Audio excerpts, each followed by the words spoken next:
Oh, hi everyone! Finally, I have no idea what happened there. I went live and my StreamYards just went. So yeah, I don't know what the hell happened there. So it took me like a couple of minutes to get that sorted out. Okay, no worries. Okay, right. This is part two of what I was doing the other day when I was going through the Stanford Encyclopedia of Philosophy's entry on atheism and agnosticism. Again, I was hopefully I can get through this, but looking at how much is here, I may even possibly be a part three. I don't know yet. But I'm gonna do it like continue on from sort of where I left off. Now, um, when I went the other day, I sort of only managed to get through the definitions section on atheism and agnosticism, which wasn't my intention. I was going to cover definitions, but I didn't realize just how long that section was going to be, and I'm probably sure that it bored the fuck out of a lot of people, I would imagine. But it was interesting because I think if you're going to have a look at some of these some of these topics, it's interesting to you should know, I suppose, what definitions some people are using and why. And look, we've talked about this enough. No, I mean, it's been talked about enough. I think definitions when it comes to these things. But it's interesting because it then sort of goes into these questions about whether atheism is actually a belief or just a psychological state, that sort of thing. So yeah, worth exploring, I think. Now, so I got to there's seven, like I said, there's seven bits on this things. There was definitions of atheism, definitions of agnosticism, which I did in the last one. Third one's called global atheism versus local atheisms. Fourth one's an argument for agnosticism. What next one's five's an argument for global atheism, and then two arguments for local atheism. It says two arguments. It looks like there's three here. So that could be. Looks like that could be quite a long read. And then there's an argument against agnosticism at the end. So I'll see how this goes. If I can get through to all of this, I'll try. Let's go to see a few people in the chat. Let's just say hello as well. Tide Demon Orb, Jenny, Dog, Krabby. Good to see you all. Aaron, I was see you in there as well somewhere. Yep, cool. Good to see you. Cool. So we'll get to the third entry on this. This is called Global Atheism versus Local Atheisms. Okay, so let's find out what this bit is about, because I think this could be interesting. So it starts here.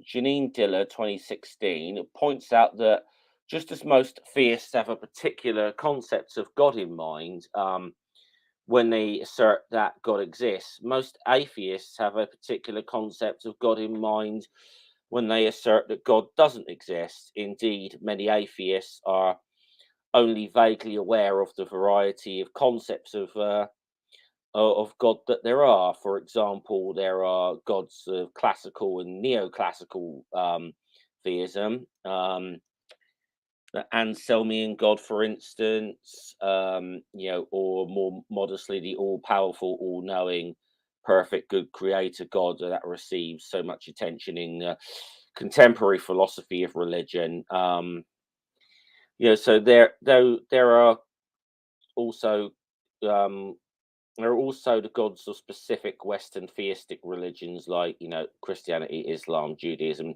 Sikhism, which may or may not be understood as classical or neoclassical gods. There are also pantheistic and process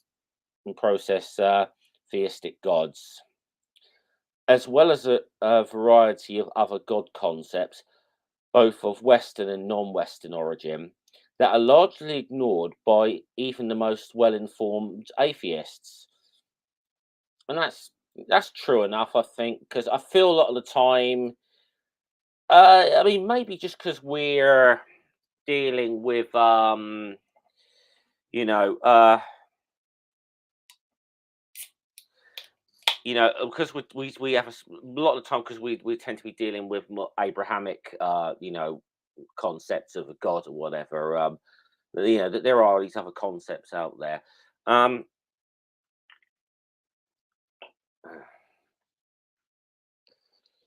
yeah. So,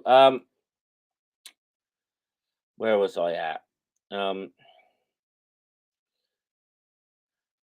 okay, philosophy, sophisticated theists, for their part, often act as if refuting naturalism establishes the existence of the particular sort of God which they believe, which is also true. um, Diller distinguishes local atheism, which denies the existence of one sort of God, from global atheism, which is the proposition that there are no gods of any sort, that are and that all legitimate concepts of gods lack instances. So it goes on to say here now, that's fair enough, isn't it? It's like all potential concepts of a god. I mean, I don't think any of us, if we're being honest, have necessarily heard of all of them. So, I mean, it's probably some we've never come across, but yeah, certainly, I think any concept of a god that I'm aware of, I actively don't believe in it. I actively believe that there is that there is nothing in existence of any concept of a god that I'm aware of. So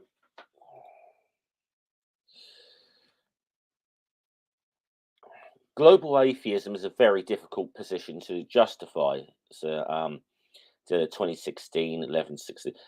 Indeed, very few atheists have any good reason to believe that it is true, since the vast majority of atheists have made no attempt to reflect on, more than one or two of the many legitimate concepts of gods that exist both inside and outside of the various religious communities, nor have they reflected on what criteria must be satisfied in order for a concept of God to count as legitimate, let alone on the possibility of legitimate God concepts that have not yet been conceived, on the implications of that possibility for the issue of whether or not global atheism is justified. Furthermore, the most ambitious atheistic arguments popular with philosophers, which attempt to show the concept of God is incoherent, or that God's existence is logically incompatible either with the existence of with the existence of certain sorts of evil, or with the existence of certain sorts of non-belief. This is from Schellenberg, 2007. Is being quoted here. Certainly won't suffice to justify global atheism, for even if they are sound, they assume that to be God, a being must be omnipotent, omniscience, perfectly good. As the character Cleanthus points us out at the beginning of part 9 of Hume's dialogues. See, it says, see also Nagausa 2008. There are religiously adequate God concepts that don't require God to have those attributes. Well, that's true. That's absolutely true. Not all gods have those, that kind of concepts. That's very much a sort of thing we're probably familiar with from dealing with like Abrahamic religions and so on. So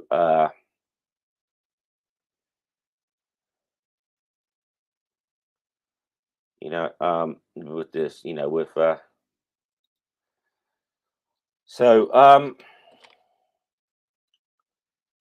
global atheists might object that even if atheism and metaphysical naturalism are not identical, a belief in the former can be based on a belief in the latter. In other words, if one has good arguments for the view that nature is a closed system, then that removes any burden to consider each God concept separately, so long as all legitimate concepts of God imply that God is a supernatural entity. Can I just suggest something, by the way?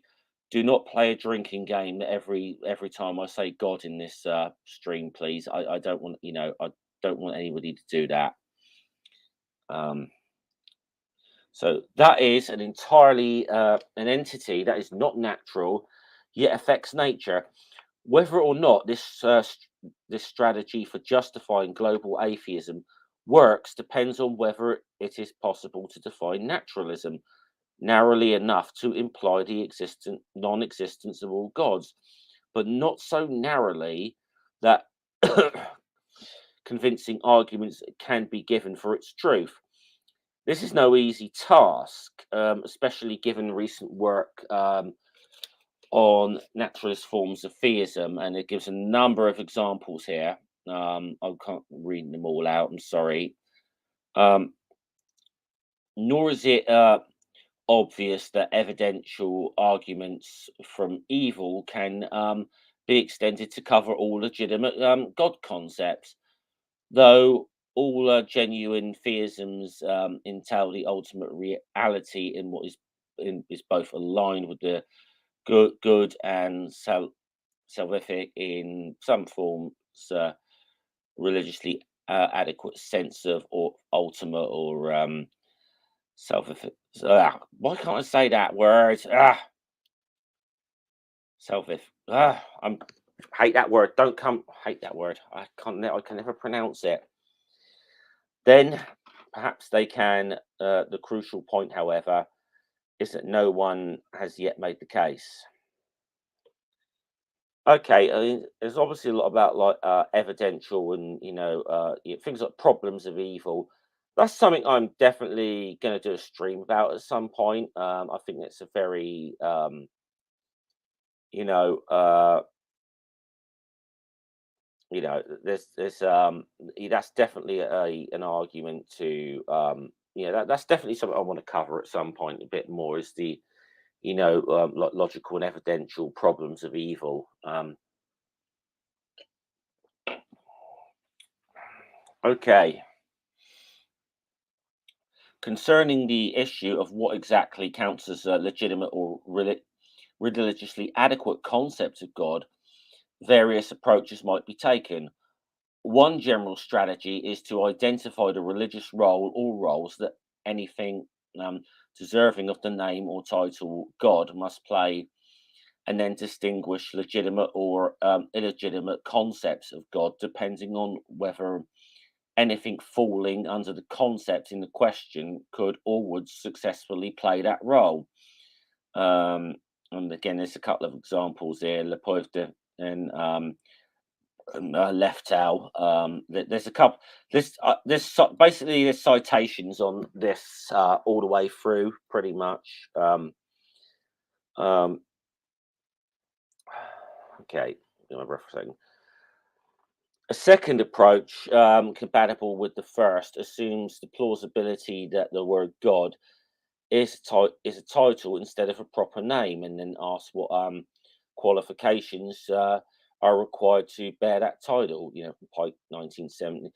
The fact that most titles indicate either rank or function suggests that the meaning, you know, of God has something either to do with occupying a position in a hierarchy or performing some function. For example, in the common dictionary definition of God as the supreme being, and then the Anselmian idea of God as the greatest possible be, be being suggests that the title God is rank indicating, while the definition of God as ruler of the universe fits in well with that view of God.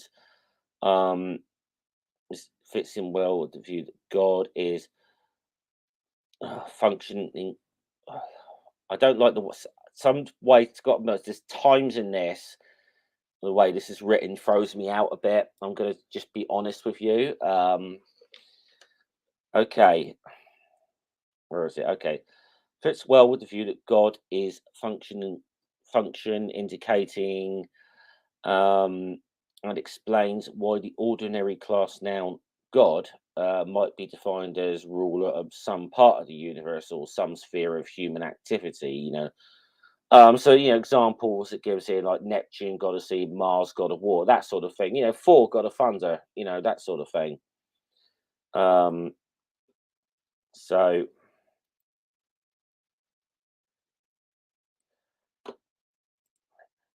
yeah, but I'm more. I know what you mean, but yeah, I'm more thinking in the philosophical sense of like the problem of evil or whatever. So um, that's more what I want to get into because it's quite an issue. I think it's something actually that's Um, I think that's something a lot of atheists might even think about, even if they're not familiar with, the actual concept so in itself. But it's probably something we realise we have thought about, but we've not formally looked into it. That's so.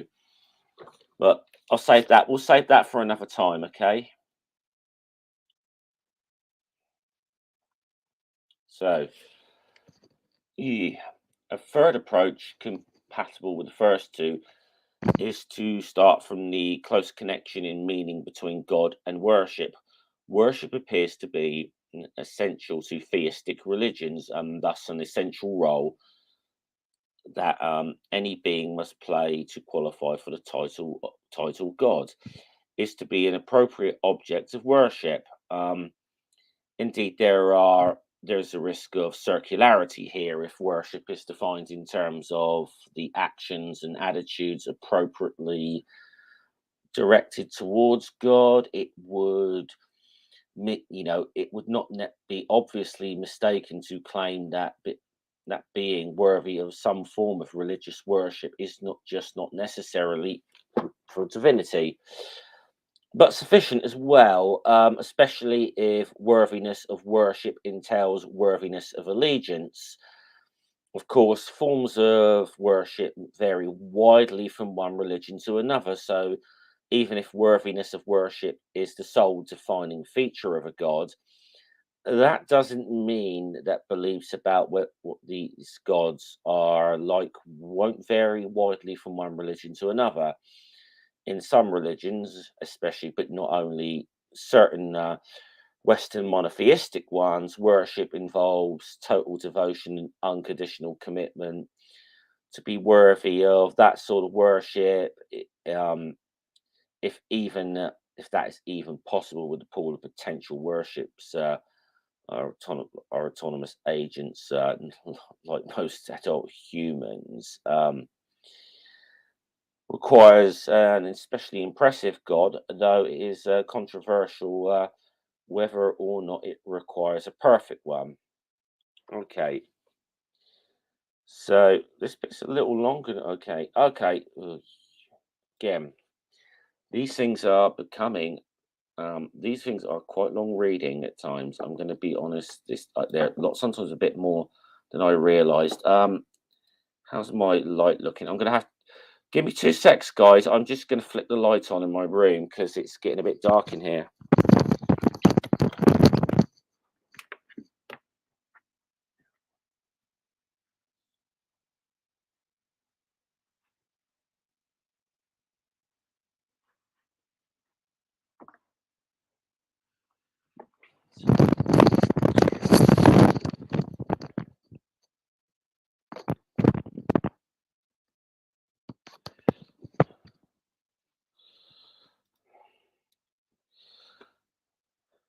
Yeah. Okay. Sorry, I'm back.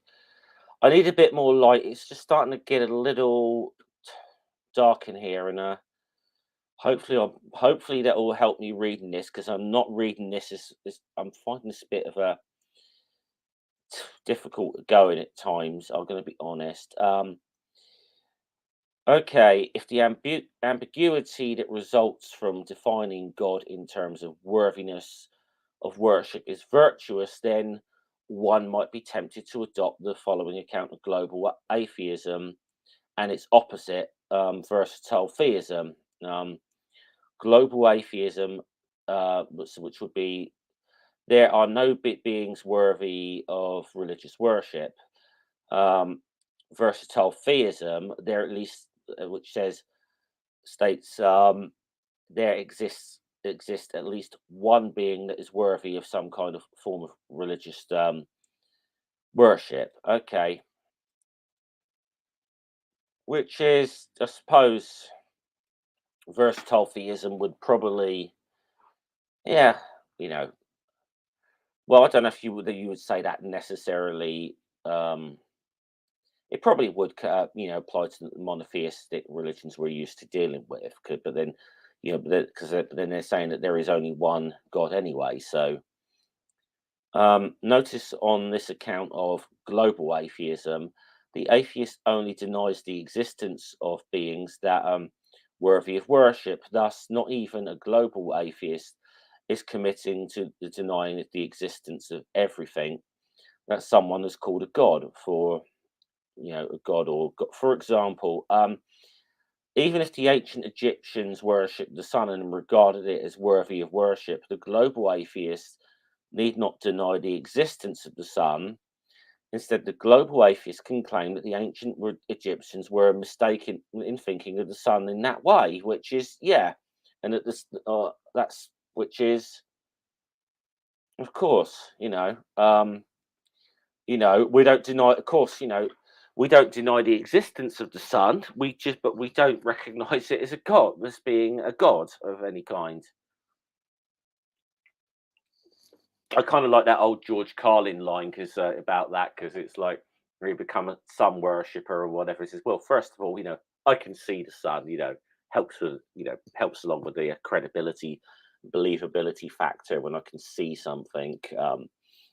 Yeah, I do like that old George Carlin line about that. Similarly, consider this passage at the beginning section of section 11 of David Hume's Natural History of Religion. So I'm going to be quoting some Hume here. If we examine without prejudice the ancient heathen mythology as contained in the poets, we shall not discover any such monstrous absurdity as we may at first be apt to apprehend. Where is the difficulty in conceiving that the same powers or principles, whatever they were, which forms this visible world, men and animals, produced also a species of intelligent creatures of more refined substance and greater authority than the rest, that these creatures may be capricious, revengeful, passionate, voluptuous, is easily conceived, nor in any circumstance more apt among ourselves to engender such vices than the license of absolute authority.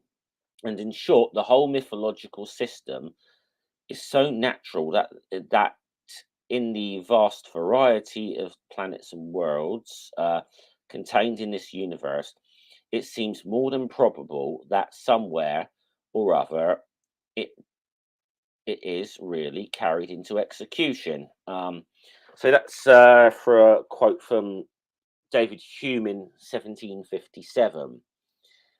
Um, now it goes on here, and this is very much true. there is much debate about whether Hume was an atheist or a deist or neither. But and deism was very popular at that sort of time, those sort of times anyway. A deistic concept of God was very popular in those in that time. So the jury's out on Hume in what is actually said, but no one uses this passage to support the view that he was actually a polytheist. Perhaps this is because even if there were, are natural alien beings that, much like ancient Greek and Roman gods, are far superior in power to humans, but quite similar in their moral or otherwise psychological qualities.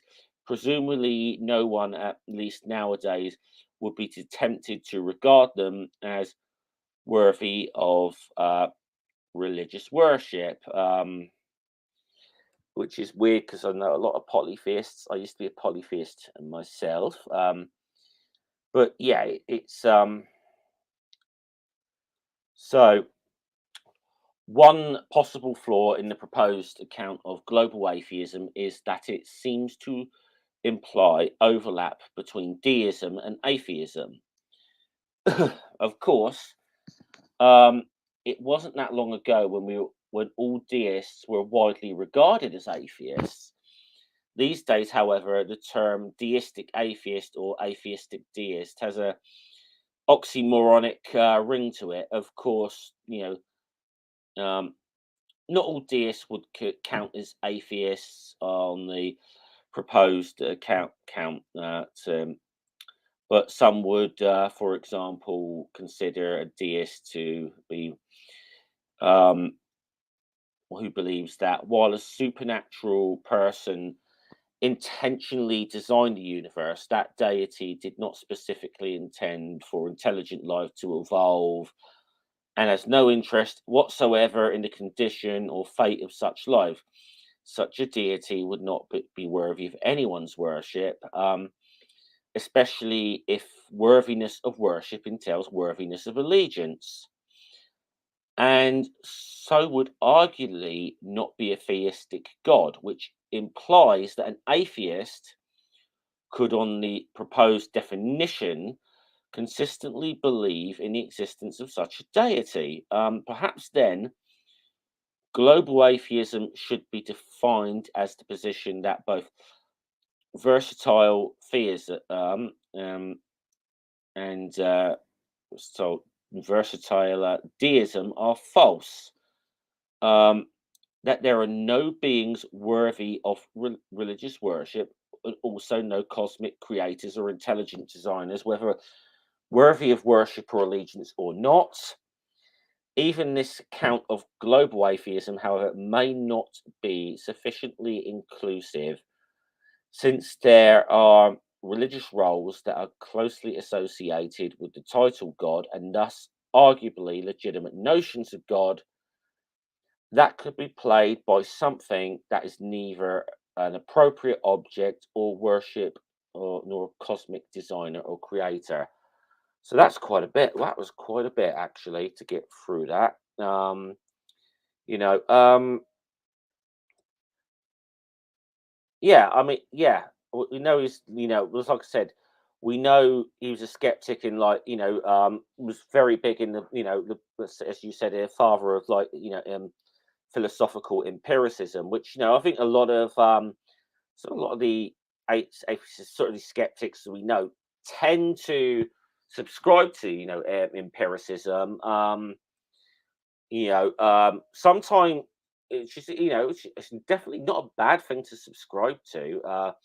Sometimes I think it's a little difficult when you can't get your head out of that, I suppose. And um I don't, it's that's difficult. That's a difficult subject to get into. I think. I just think I'll just say that there's certain people I've seen that try to take on, shall we say, certain philosophical concepts, but are very much stuck in that one mindset that that kind of one very narrow empiricist mindset that they tend to get beat up by theists when they tend to should we say, try to get into philosophical discussions. You know, mentioning no names, Aaron Ra. Sorry. Uh, um, okay, so that was part three of this. Well, I mean, what's that part three? That was part three of this article.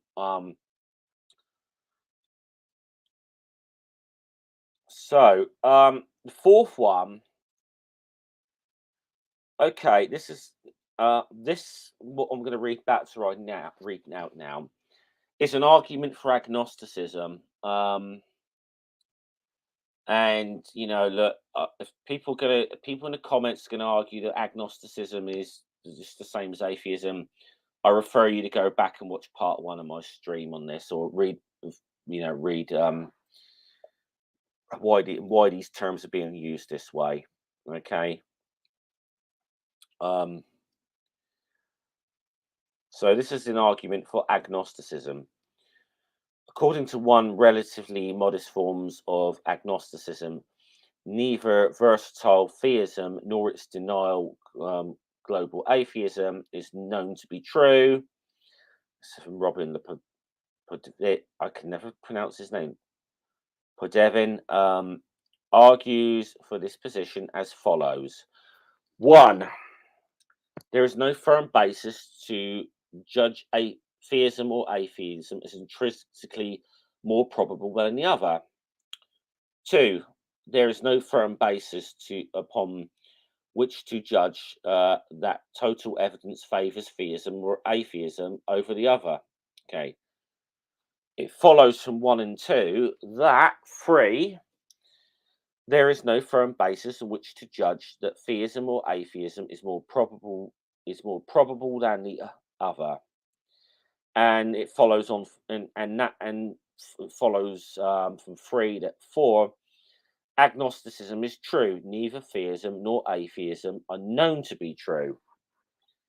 So this the Podevin, I'm guessing that I think the Podevin, I'm not quite sure how this name is pronounced. I apologize. But this is the guy they seem to be quoting that's making this argument. So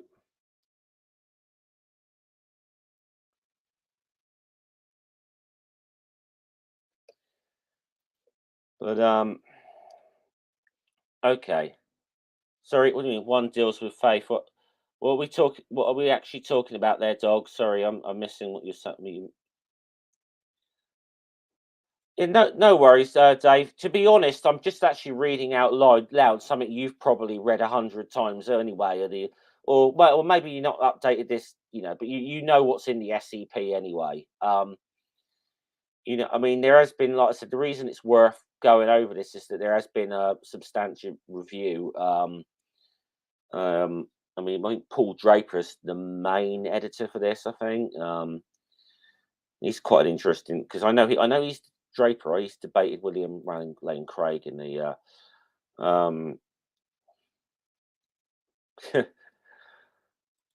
Oh yeah, yes. Steve McRae's favourite subject, dog. Yeah. But like I said, look again.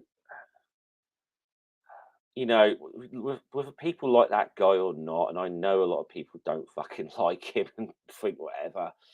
Whether or not you think the guy's an asshole or whatever, he's not entirely wrong on these topics. Whether you know, it's, that's just that's all I'm going to say on that. He's not, he is quite. He does look like he's read at least a lot of this stuff. At least he's read, seems to grasp, but.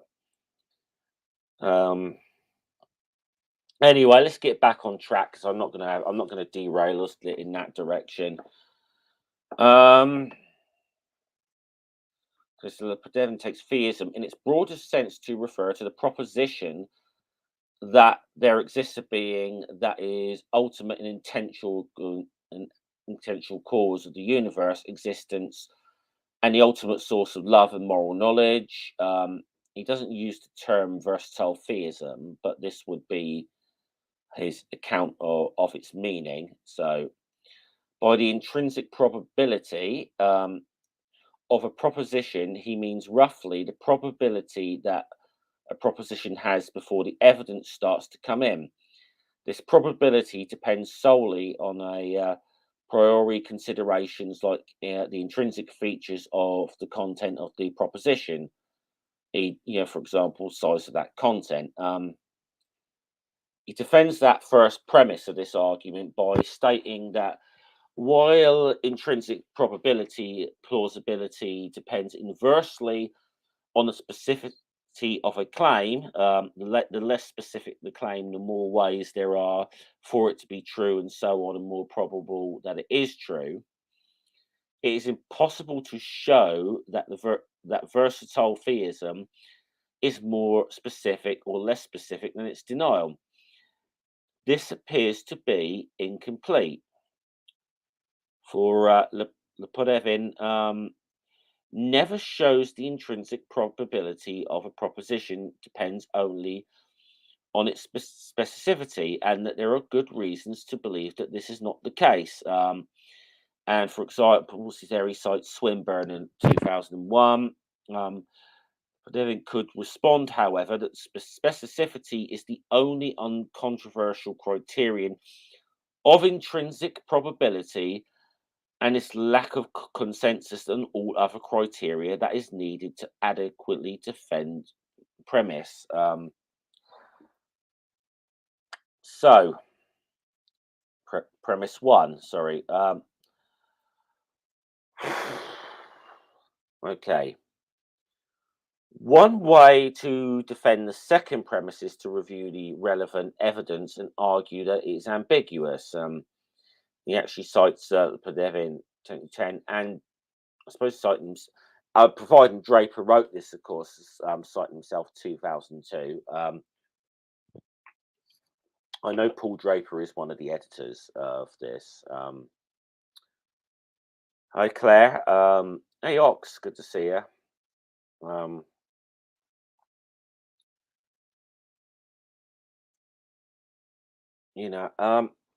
Sorry, I've not been, because I'm reading it. Sometimes a bit difficult for me to kind of keep my eye on the chat.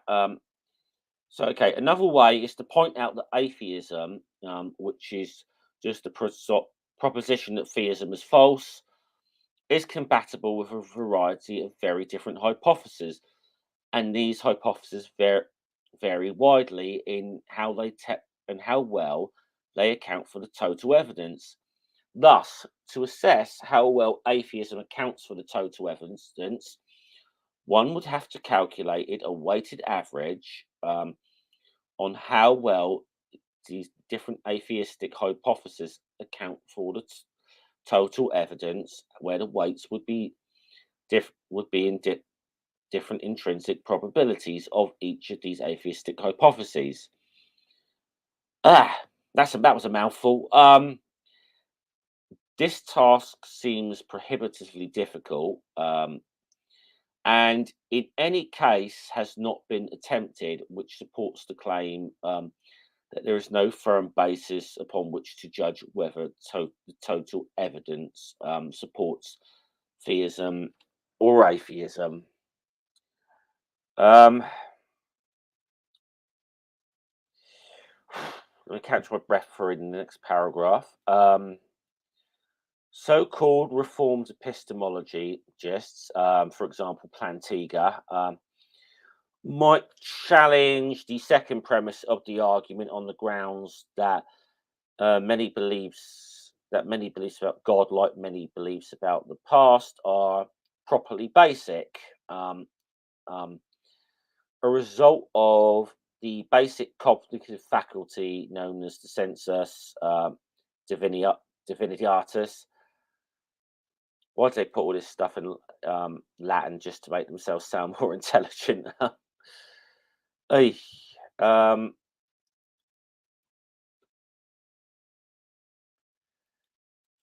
In a philosophical sense, you can argue yes, dog. Yeah. I mean, you could say that God does not exist as a hypothesis. I don't know. I only just started diving into this stuff myself, but so I've still got an awful lot to learn, guys. Just so people know, this is not really my wheelhouse. This is just more something I've taken an interest in this recently, and um, you know, trying to get the grips with it because I'm finding a lot of the basically I'm finding a lot of the, shall we say, standard atheist fare that I've had over since 2017. Um, just ain't fucking cutting it for me anymore. With some of the argument, um, yeah, just what with a lacking belief or whatever. Just things like that just aren't cutting it for me personally anymore. And I think as a result of it, I've started to see our side making some bad arguments at times, which and yeah, Claire, which is exactly um, why I started doing this. Trying to sort of learn as I go, and and there's some things in here. I've got to be honest. There's still some things here that I think I may have jumped in a little. I get most of this, or I get the basics of most of this, or roughly what's being said. I don't necessarily know I've got my head around all of it. There's definitely some bits in. There's some definitely bits in here that there's a lot of stuff that citations that I have never read, obviously, but this is like I said, this is a peer-reviewed source. Um, it is a peer-reviewed source, and I do think it is a very valid resource. Anyway, where was I? Yeah, Plantiga, Census Divinitas. Yeah, okay. And so are in effect a part of the total evidence with respect to the probability of any statement depends. The agnostic, however, might reply that this sense of the divine, unlike memory, operates at the most sporadically and far from universally. Also, unlike basic cognitive faculties, it can be resisted, and the existence of the beliefs it is supposed to produce can easily be explained without supposing that the faculty exists at all. Thus, the analogy to memory is weak. Therefore, in the absence of some firmer basis upon which to judge that beliefs about God are properly a part of the foundation of some theist belief system, premise two stands. Okay, so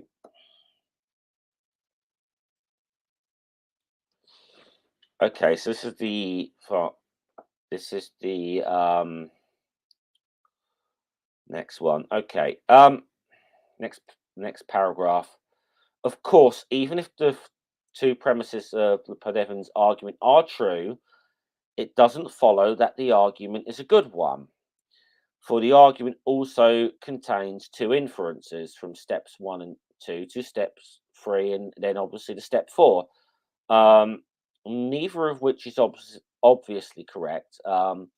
Concerning the first inference, suppose, for example, that even though there is no firm basis upon which to judge which of theism and atheism is intrinsically more probable, that is, which is Devon's that is for first premise is true. There is a firm basis upon which to judge that theism is not many times more probable and intrinsically than some specific version of atheism, say reductive philosophism. And suppose that even though there is no firm basis upon which to judge which of theism and atheism is favoured to be the total evidence, that is, the second premise is true. There's there is a firm basis upon which to judge that the total evidence very strongly favours reductive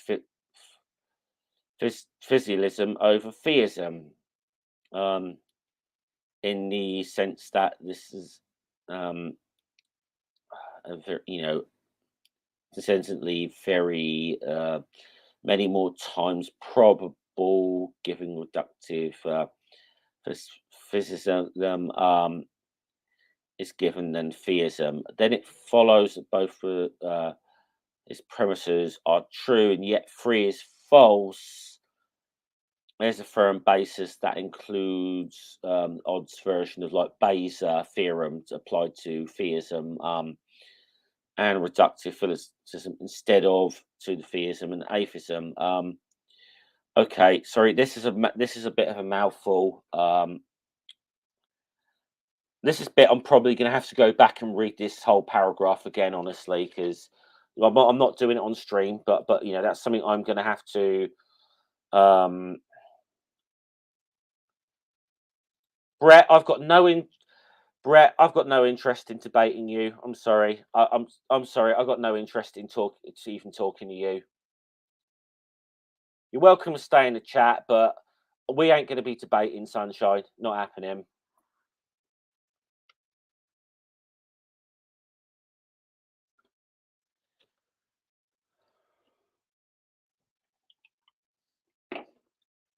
Besides, Brett, knowing you, you'll probably be going back to pretending to be an. Well, okay, Brett, you probably know all about irrational worldviews because you've changed your bloody worldview enough times whenever you're whenever it suits your latest grift. It's just now that no atheist will actually talk to you anymore. To be honest, Brett, yeah, I'll admit I am weak. Okay, I admitted several minutes before you showed up in my comment set in my chat that this is something I've only just started diving my head into, is these topics. And all I'm doing here is actually reading, the latest entry from the Stanford Encyclopedia of Philosophy. Yeah.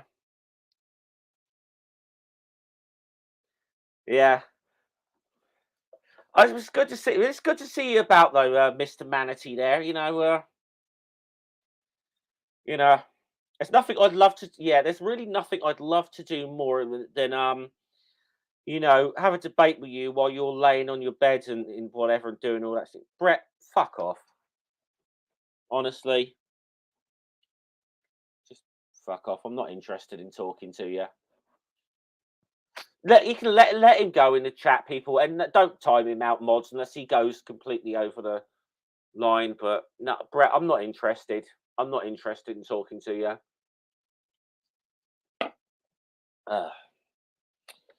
Right. Okay. So where was I? I'm on the reading of this here. It's judged that arguably no similar strategy could be used to show that theism is probably true, in spite of Lepidian's premises of both being true. So it may be Lepidian's premises, if adequately supported, establish that theistic Gnosticism is false. That is, either agnosticism or atheistic Gnosticism is true, even if they don't establish that agnosticism is true. So this is that was quite a mouthful, that bit, honestly. Argument. I'm going to see how long this next bit is. An argument for global atheism. Okay. This seems to be pretty short entry. So I'll probably read this next bit, and then I might have to do a part 3 on this, honestly.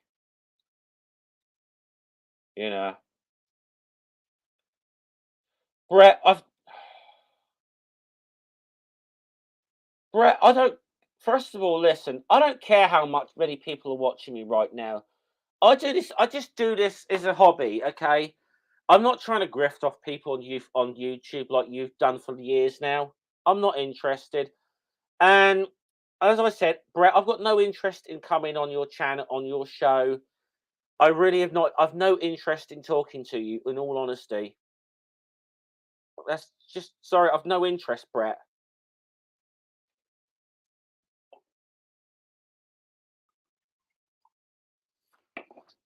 You know,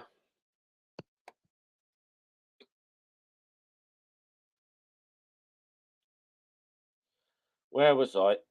Okay, I'll do this one, and I'm going to wrap up. I think because I've been going nearly an hour now.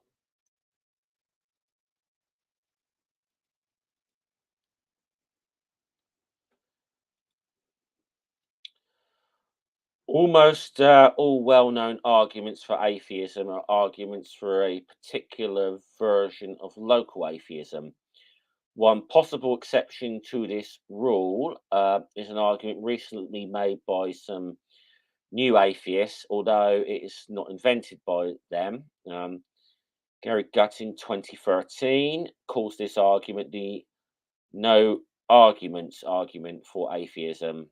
Okay, I don't think I've heard this before. This is interesting. This is one.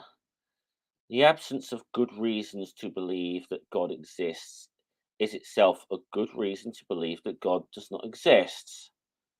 Okay, that seems a simple enough premise. So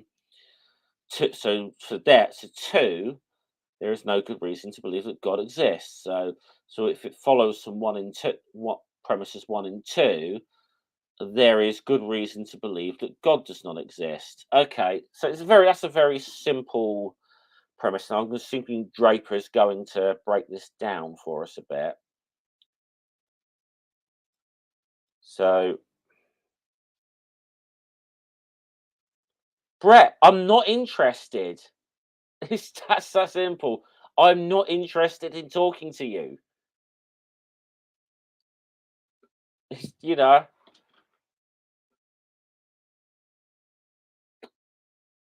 I mean, to be honest, Brett, you're kind of scraping. I know where I stand in the whole circle of atheists, and you're kind of scraping the barrel, kind of coming to me because no well-known atheist thinks you're worth the fucking effort anymore. So,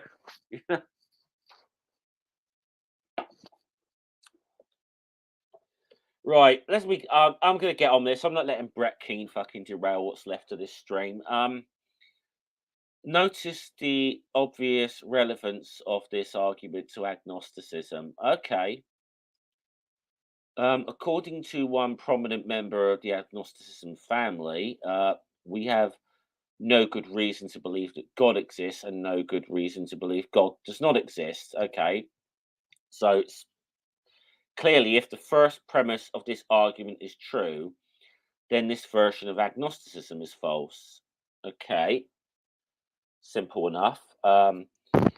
Can the no arguments argument be construed as an argument for global atheism?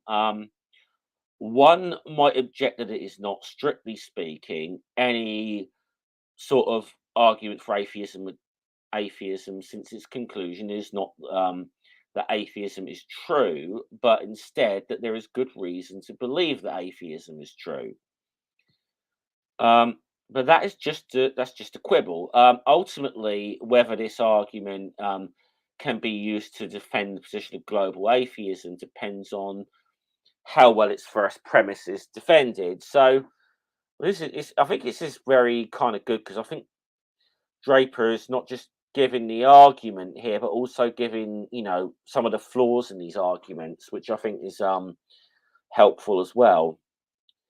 So the usual way of defending it is to derive from some general principle that, according to which lacking grounds for claims of certain sort is a good reason to reject those claims. The restriction of this principle to claims of a certain sort is crucial, since the principle that the absence of grounds for a claim is in all cases a good reason to believe that the claim is false rather than obviously false. one might, for example, lack grounds for believing that the next time one flips a coin, it will come up heads. But it's not a good reason to believe that it won't come up heads, which is, yeah, fair enough.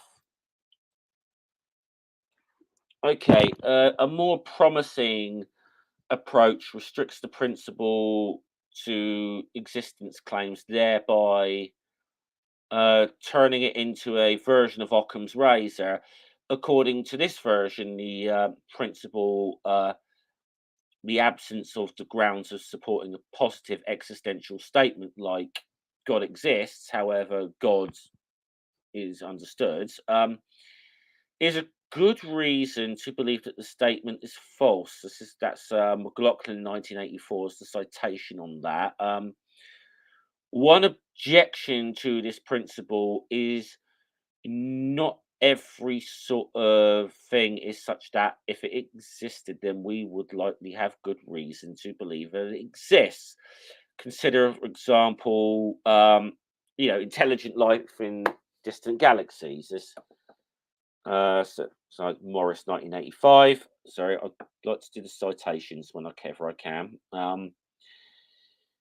Perhaps, however, an even more narrowly restricted principle would do the trick. Whenever the assumption that a positive existential claim is true, that would lead one to expect to have grounds for its truth. The absence of such grounds is a good reason to believe that the claim is false. It might then be argued that one, God would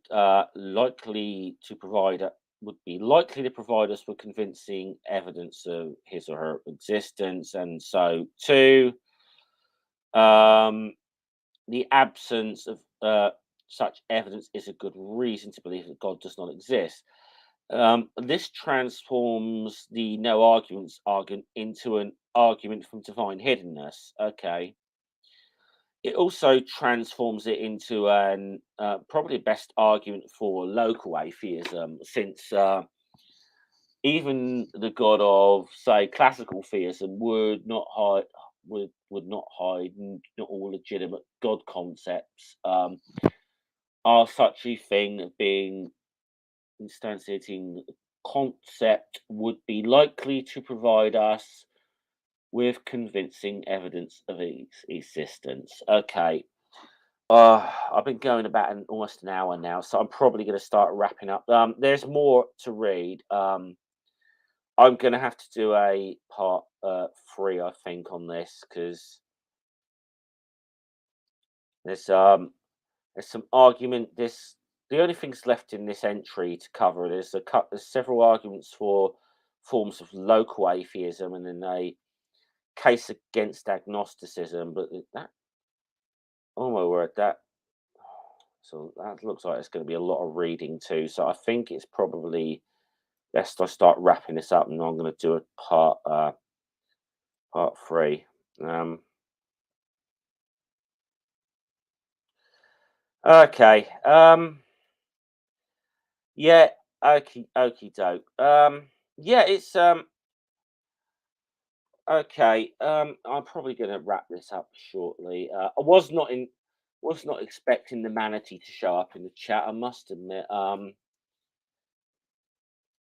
There's that. Okay. Divine hiddenness. That's a something in philosophy, dog. You look at like philosophy Oxford or whatever. It's loosely it's called the problem of divine hiddenness. It's yeah. Well, it can. Whilst it suggests that God both exists and hides. I mean, it's kind of like if there is a. It's more. You put it in the concept of if there is a God, where the fuck is he? I suppose. Oh, yeah. I'm not bored crabby at all. I'm just a bit tired, actually, to be honest. And my eyes start my That's why I only sort of tend to go for an hour or a little bit over a lot of this time at the moment. I'm not bored. It's just this is. I mean, this is good stuff to read.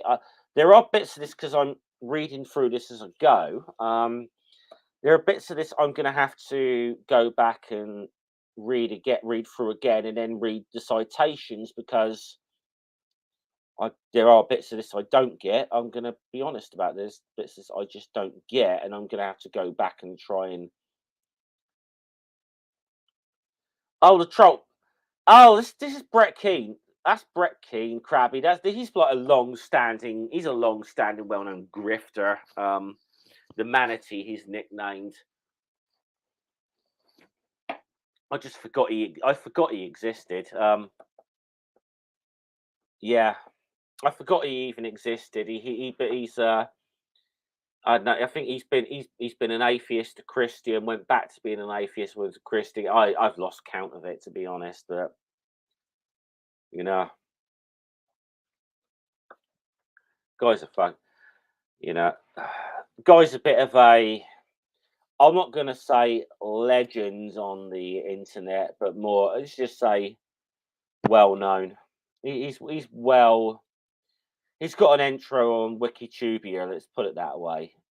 There's an entry about Brett Keane on Wikitubia, and so. But no, I'm not bothered with him. Yeah, we all know that dog. I think he's buggered off now. But the thing is, no, I don't have any interest in talking to that guy. I think he's another. He's not. I don't think he's someone who's interested in any. I mean, you see just for the way he came in here. He's in no. He's in no. He's in. It's. I mean, lots his first entry into this whole thing is. It's look, it was a debate me, bro. You know, look, I've got less than 500 subscribers. I'm never going to be a big name on YouTube. Why the fuck he wants to debate me? I don't know. It's just he is scraping the bottom of the barrel now to really start picking on YouTubers, more atheist YouTubers at my sort of size, because no big atheist YouTuber, no atheist with any kind of reputation whatever is going to talk to this fucking moron. So it's just as kind of a slide down into this his gradual, ever decreasing slide into the.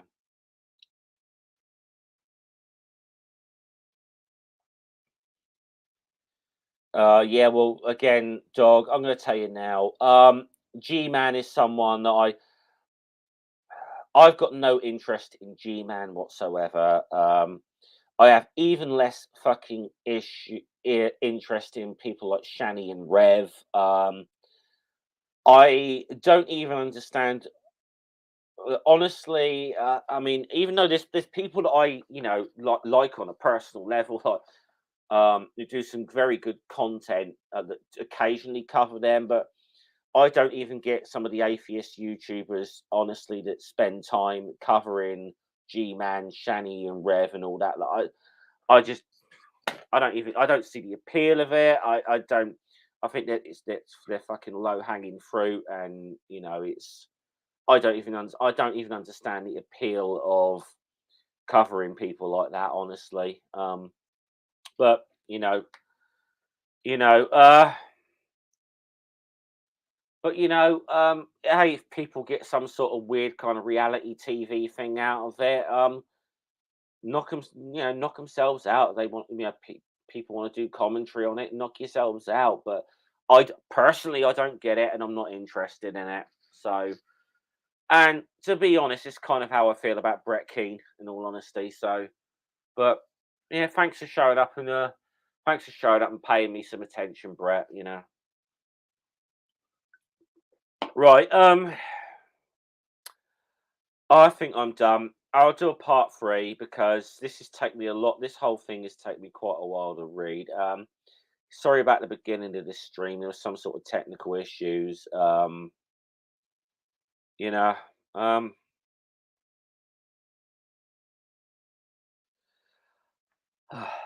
but it's good. That's a bit. So this has been a little bit more of my dive into. I know I've mainly when I said with philosophy, I've talked more about like atheist kind of philosophy around atheism and concepts around that because mainly I've seen, like I've said a number of times now, I feel like I've seen a lot of bad arguments coming out of our own side, and I don't want to be one of the ones spouting them any longer.